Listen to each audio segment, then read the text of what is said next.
Il video di oggi è dedicato alle 20 professioni nel mondo dell'arte che ognuno di noi potrebbe un giorno intraprendere. Si tratta di una carrellata dei principali settori, non di una lista enciclopedica, perché del resto sarebbe anche impossibile. Per ognuna ci sono percorsi di studio e esperienze specifiche che permettono di diventare dei professionisti del settore. Bisogna trovare la propria strada e fare del proprio meglio, anche se non sempre sarà semplice. Iniziamo da quelle forse più comuni, ma secondo me anche più interessanti. Il primo lavoro è quello del curatore. I musei e le gallerie, sia in Italia che all'estero, impiegano solitamente un certo numero di curatori che si occupano di studiare e presentare la collezione permanente.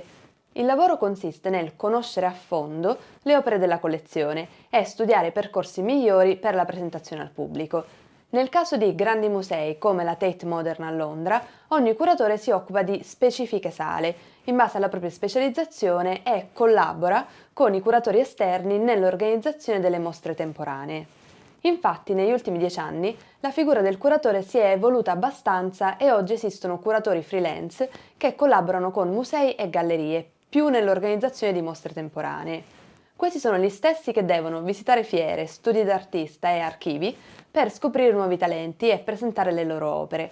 Una parte importante di questo lavoro è quello della scrittura del catalogo della mostra o dei pannelli introduttivi per il pubblico, il racconto quindi delle sue scelte curatoriali con le relative motivazioni. Un lavoro che spesso viene confuso con quello del curatore, ma che in realtà è per certi versi molto diverso, è quello del critico d'arte. Il critico d'arte infatti deve essere più visto come un ricercatore. Spesso si tratta di ruoli all'interno delle università. Il critico d'arte è colui che studia, analizza e scrive delle opere d'arte, facendo naturalmente dei riferimenti a dottrine filosofiche, avvenimenti storico-politici e studi di carattere estetico, per esempio.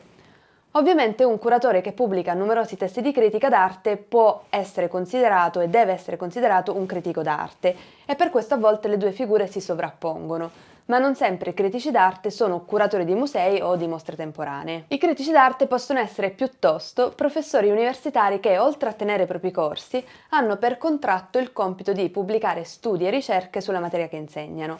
L'insegnante di storia dell'arte è quindi un'altra delle figure professionali in quest'ambito. Si può insegnare in università per corsi di storia dell'arte pura, come per corsi di economia dei beni culturali e quindi materie non strettamente storico-artistiche, ma con tagli differenti. Oppure si può essere insegnante di storia dell'arte nelle scuole medie o nei licei. In qualsiasi caso è fondamentale rimanere aggiornati e coinvolgere i propri studenti. Questo è quindi un lavoro che richiede grande passione e voglia di trasmettere le proprie conoscenze agli altri. È un altro lavoro che richiede probabilmente le stesse caratteristiche, ma applicate in un altro contesto, è la guida turistica. In Italia come all'estero la guida turistica è quella persona che ci accompagna nei nostri viaggi o nelle visite ai musei, raccontandoci gli aneddoti più interessanti e le storie più accattivanti. Per poter fare la guida turistica c'è bisogno in molti paesi di specifici tesserini, che si possono acquisire attraverso esami, diversi di paese in paese, o addirittura diversi da una regione all'altra. In ogni caso ciò che più servirà è una buona memoria e tanta passione per aneddoti e date. Tutte queste figure non esisterebbero però se non ci fosse qualcosa da valorizzare, raccontare o curare. Senza l'artista quindi non esisterebbero le opere d'arte e tutte le altre professioni. Che sia pittore, scultore o street artist, ogni artista esprime attraverso le sue opere la propria visione del mondo e della società. Esistono due tipologie di artisti, gli autodidatti e coloro i quali invece hanno frequentato l'accademia. In entrambi i casi però la conoscenza dei materiali e delle tecniche è fondamentale per poter scoprire qual è la propria forma di espressione preferita. Inoltre il fatto che le opere di un artista entrano nel mercato dell'arte o vengono esposte in musei e gallerie permette al pubblico di condividere e rivivere le sue emozioni e riflessioni. Di supporto alla figura dell'artista ci sono poi diverse figure di artigiani professionisti specializzati in specifici settori, ad esempio corniciai, lavoratori del plexiglass e perfino escavatori di marmo. Vi assicuro che in tanti anni io ne ho conosciuti moltissimi e di bravissimi. Spesso alcune opere, soprattutto nell'arte contemporanea, non potrebbero esistere senza l'aiuto e il supporto di queste figure professionali specializzate e alcuni sono proprio specializzati nel supportare gli artisti o i musei nella realizzazione di lavori di completamento dell'opera o di allestimento dell'opera. Attraverso il tempo però le opere d'arte, sia antiche che contemporanee, a volte hanno bisogno di essere fisicamente salvaguardate o addirittura ritoccate. Qui entra in gioco il restauratore. Potremmo considerarlo un po' il medico dell'arte. Le conoscenze infatti di chimica, biologia e fisica che un restauratore deve acquisire attraverso gli studi e sul campo fanno rientrare questa figura tanto nel mondo della scienza quanto in quello dell'arte. Anche gli studi di storia dell'arte, estetica e museologia sono infatti una parte fondamentale della sua formazione e della sua vita di tutti i giorni. Per diventare restauratori, oltre ai corsi universitari, ci sono delle vere e proprie scuole di specializzazione che permettono poi di esercitare la professione. Gli esami di ammissione sono molto complessi e la possibilità di lavorare è limitata, ma non per questo bisogna demotivarsi. Un'altra figura complessa da descrivere, ma fondamentale nel mondo dell'arte, è quella del professionista museale. Sotto questa definizione, infatti, può rientrare un po' di tutto e bisogna davvero cercare di capire verso cosa si è portati prima di immaginarsi nel lavorare in un museo. Io stessa ho lavorato per un anno a Palazzo Reale a Milano e mi sono resa conto di quante siano le figure che lavorano in un museo, oltre al curatore che è ovviamente la più conosciuta. Dovete immaginare il museo come un'azienda. All'interno di ogni azienda, affinché tutto proceda per il meglio, c'è bisogno che ognuno faccia la sua parte. Le principali figure professionali in Italia sono state tutte inserite in una vera e propria Carta Nazionale delle Professioni Museali. Questo documento molto dettagliato è stato realizzato dall'ICOM, International Council of Museums, nel 2006 e vi lascio il link in descrizione se volete dare un'occhiata e approfondire.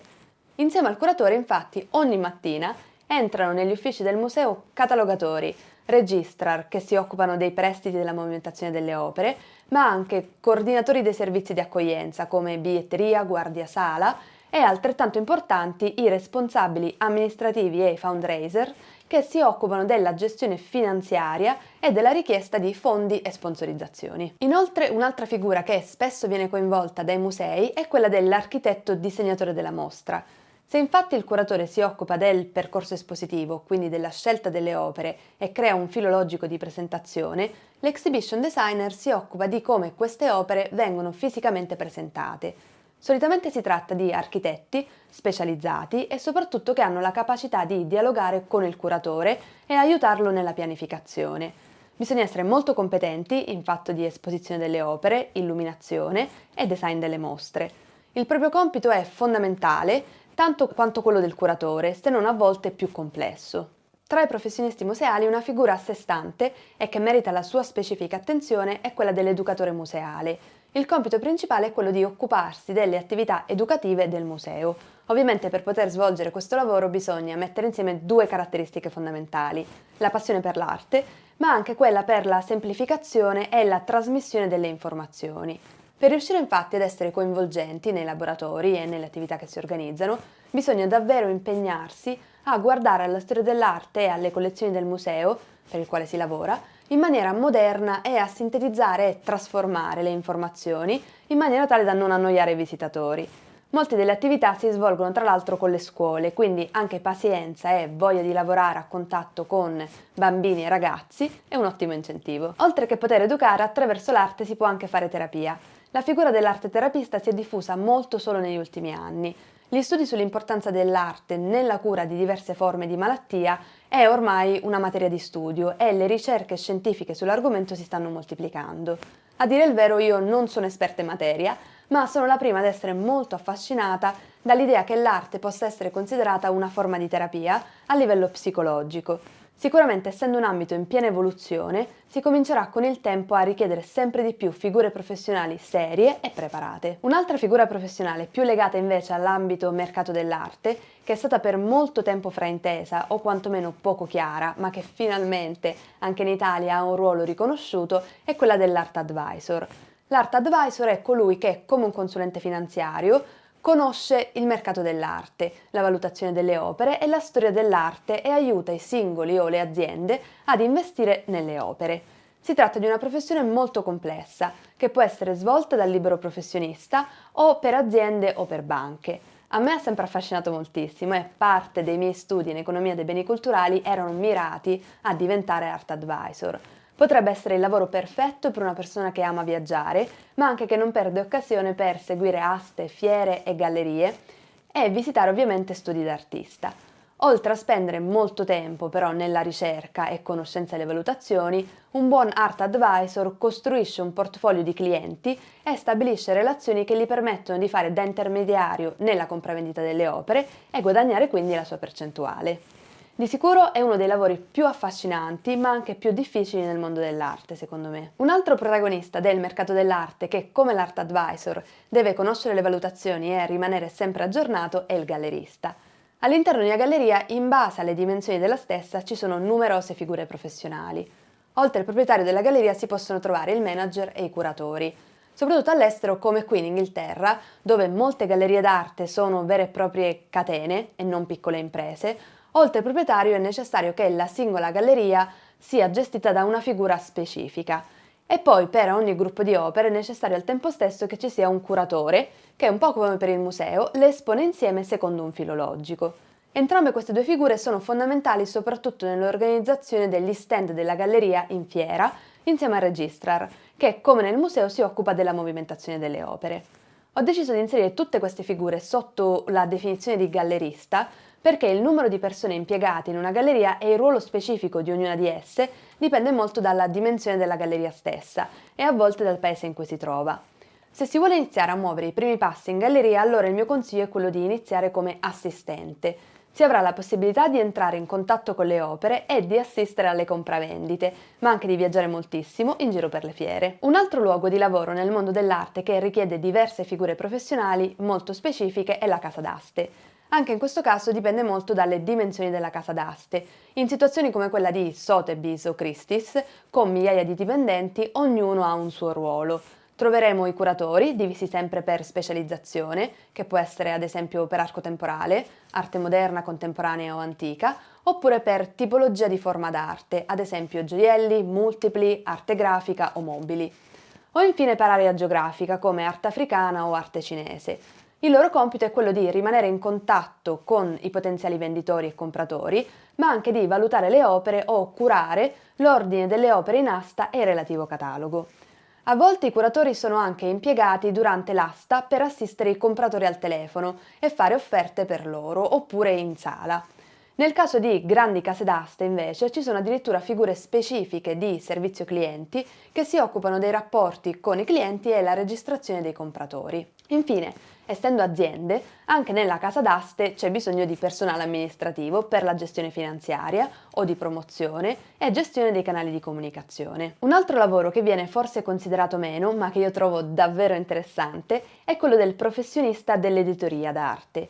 In fin dei conti, per ogni grande esposizione temporanea, così come per importanti collezioni permanenti, viene realizzato un catalogo e al fine di crearlo c'è bisogno di professionisti che curino l'impostazione del libro, la grafica, i rapporti con gli autori, i rapporti con i rivenditori, le ricerche sul copyright e molto altro.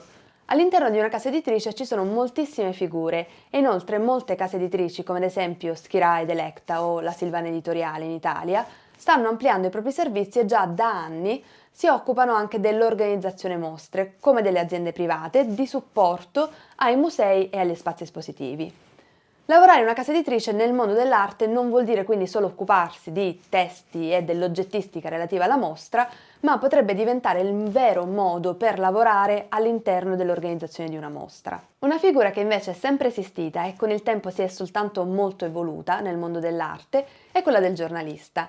Che si lavori per una piccola o grande testata, la caratteristica di un buon giornalista d'arte è quella di essere nel posto giusto al momento giusto, raccontare la notizia e quindi avere anche rapporti con artisti, curatori e galleristi, ma soprattutto avere una forte passione per la scrittura. Se si vuole fare questo lavoro, infatti, non si può pensare di andare solo in giro per inaugurazioni e fiere, ma bisogna anche avere la capacità di scrivere bene e velocemente, perché la notizia non aspetta. Un'altra figura che ormai da una decina d'anni si sta diffondendo sempre di più anche nel mondo dell'arte e rientra nella categoria del giornalismo è quella dell'art blogger. Se siete dell'idea però di aprire un blog, vi consiglio di farlo con l'approccio della condivisione di una vostra passione mentre lavorate nel mondo dell'arte, anche in altri ruoli, e non con l'idea di farla diventare fin da subito un lavoro.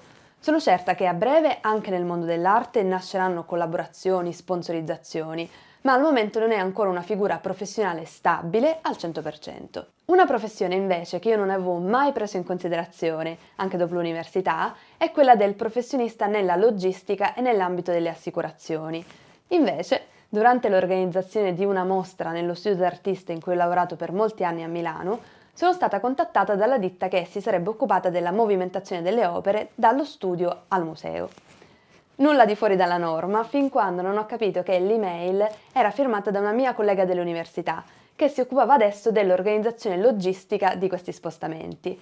Un lavoro che non avevo appunto mai considerato, ma che in realtà richiede grandi capacità, un'attenzione meticolosa, tanta pazienza e soprattutto capacità relazionali. Si possono infatti spendere ore con artisti, collezionisti e curatori di musei per coordinare gli spostamenti e far arrivare tutto in tempo per l'allestimento. Allo stesso tempo, nell'organizzazione di una mostra ci sono da assicurare le opere e un'altra professione che rientra nell'ambito è quella dell'assicuratore. Più alto sarà il valore delle opere, più alto sarà il pagamento dell'assicurazione e qualcuno se ne dovrà pure occupare. La prossima professione è quella che, come vi dicevo, ho svolto per anni a Milano, il curatore di un archivio e studio d'artista. Ci sono alcune distinzioni da fare prima di poter capire di cosa ci si occupa nella pratica. Se l'artista per il quale si lavora è giovane e sta crescendo, ma vuole dedicarsi alla realizzazione delle opere, avrà bisogno di una persona che si occupi dei rapporti con la galleria e con i musei e della vendita delle opere. Allora assumerà un assistente di studio.